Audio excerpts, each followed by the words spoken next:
We're now going to take a look at an example and get some practice using our Poisson and Laplace equations.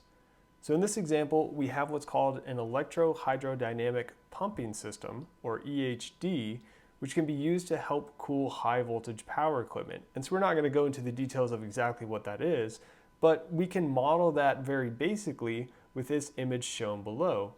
And so in this image, we see we have a uniform charge density, rho naught, and in this case, let's say that charge density is 25 millicoulombs per square meter between our two electrodes on either ends of our cylinder. So we have one over here on the left, which has a voltage of 22 kilovolts, V naught, and on the right, our right end or our right electrode is connected to ground.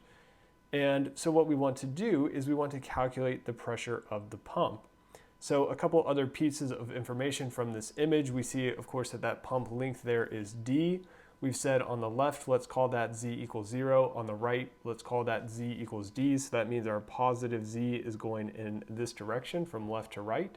And let's say those electrodes on either end of our pump have area S. And so that's going to be our cross-sectional area throughout the pump as well. All right, so the first thing we want to do is we note we have a non-zero charge density, which means we're going to be using our Poisson equation. So non-zero charge density means we need the Poisson equation. And if we had a zero charge density, of course, we would just be using our Laplace's equation. So we have the Laplacian of V is equal to negative rho naught divided by epsilon. And then we also need to include our boundary conditions. So in addition to that equation, we have our boundary conditions that our voltage for Z equals 0 is equal to V naught, and our voltage for Z equals D is equal to 0. So what we notice then is that our voltage is not going to have any phi or rho dependence.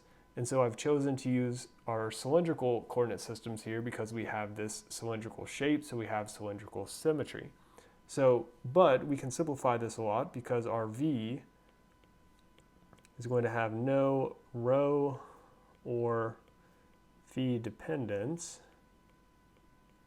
So it's only going to depend on that Z direction. So we can simplify that Poisson equation a little bit by just considering our term with D. And so that Laplacian operation, our del squared of V, is just going to become d squared V with respect to Z twice. And so that's still equal to negative rho naught over epsilon. So now what we want to do is we want to integrate. So we want to find an expression for V. So we want to find our expression for our voltage. And so as we talked about in the previous video with our general approach, we know that our voltage is only a function of one variable, so we can just do direct integration. So we sort of have that easier case. So let's go ahead and integrate this one time.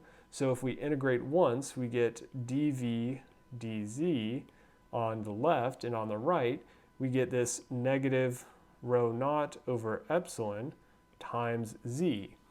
And now a very important step is we also have to include an integration constant. And so let's just call that A.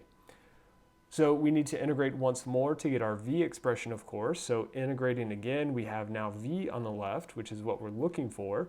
And this term becomes negative rho naught over 2 epsilon times Z squared. Our integration constant from the previous equation becomes A times Z. And now we need a new integration constant, B. So all of these three terms here, or really the two terms that are A is shown twice, are our integration constants.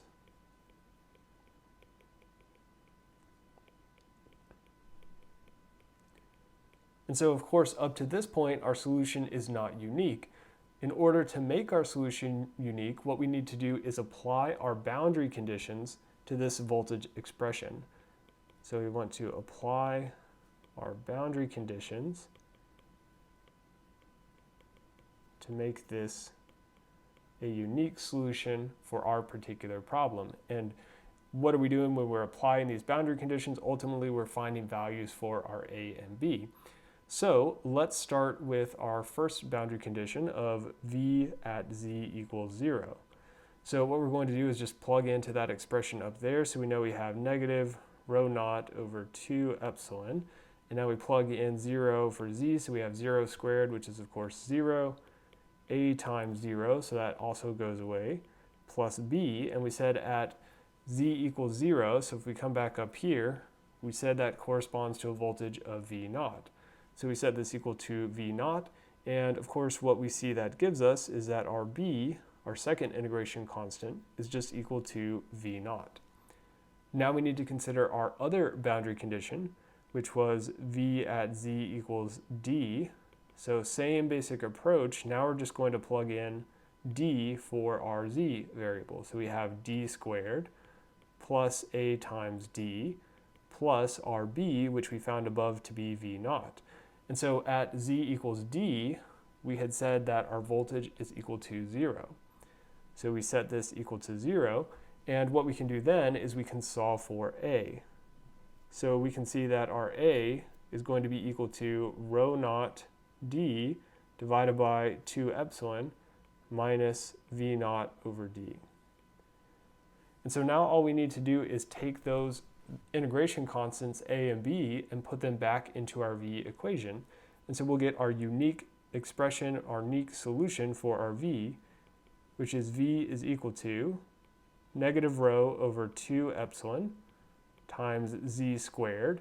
And then we plug in our A term, so we have rho naught times D over 2 epsilon. We have some more terms there, so minus our V naught over D. All of that is times Z plus our V naught. And so this would be our unique expression for our voltage.